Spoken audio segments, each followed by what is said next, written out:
Ukraine के Luhansk में पूरी रात भारी गोलाबारी हुई है। डोनबास रीजन में गोलाबारी पर अब आप टीवी9 भारतवर्ष पर एक सुपर एक्सक्लूसिव रिपोर्ट देखने जा रहे हैं। लुहांस्क में अलगाववादियों और यूक्रेन सेना के बीच टक्कर हुई। गोलाबारी की वजह से पूरे इलाके में बिजली सप्लाई हो गई ठप।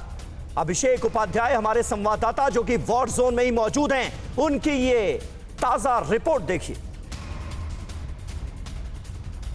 रूस और यूक्रेन के बीच जो तनातनी चल रही है उससे जुड़ी हुई एक अहम खबर ये आ रही है कि पूर्वी यूक्रेन में लड़ाई छिड़ चुकी है और लगातार कल रात 9 बजे की बात है यूक्रेन के टाइम के मुताबिक कल रात 9 बजे पूर्वी यूक्रेन का जो लुगांश इलाका है वहां पर लगातार धमाके हुए, वहां भारी फायरिंग वहां पर हुई रिपोर्ट की गई है।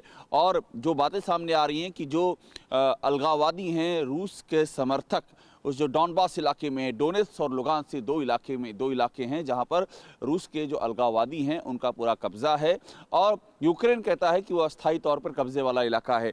तो वहां पर जम करके गोलाबारी हुई है, वहां धमाके हुए हैं और वहां की इलेक्ट्रिसिटी जो है बिजली चली गई जिस तरह से अटैक वहां पर किया गया। और टेलीकॉम सेवाएं खास तौर पर वोडाफोन जो रिपोर्ट्स आ रही हैं वो उससे प्रभावित हुई हैं। और एक अहम बात ये भी है कि ये जो पूरी तनातनी वहाँ पर चल रही है उस तनातनी की आंच आगे आ सकती है, इस बात का भी अंदेशा दिखाया जा रहा है। क्योंकि जिस तरह से ये धमाके हुए हैं, जिस तरह से फायरिंग हुई है और जिस तरह से उसको रिस्पॉन्ड किया गया है उसी को लेकर के ये कहा जा रहा है कि ये फॉल्स फ्लैग ऑपरेशन की भूमिका हो सकती है।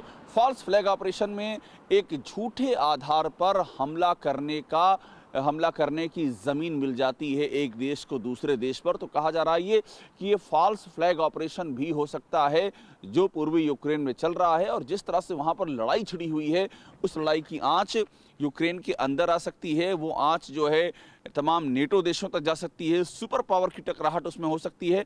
तो जिस बात का अंदेशा जताया जा रहा था उस बात की ज़मीन अब साफ तौर पर दिखाई देने लगी है। और यही सबसे बड़ी इस यूक्रेन और रूस के बीच का जो इस समय संग्राम छिड़ा हुआ है उसमें माथे पर चिंता की लकीरें लाने की सबसे बड़ी वजह यही है।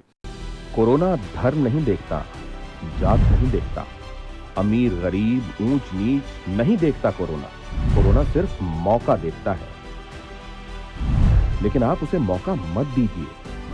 बस इतना कीजिए, जब कभी दफ्तर से बाजार से घर लौटिए तो इतना ख्याल जरूर रखिए कहीं आपके साथ कोरोना आपके घर तो नहीं जा रहा। भूलिए मत, कोरोना अभी जिंदा है।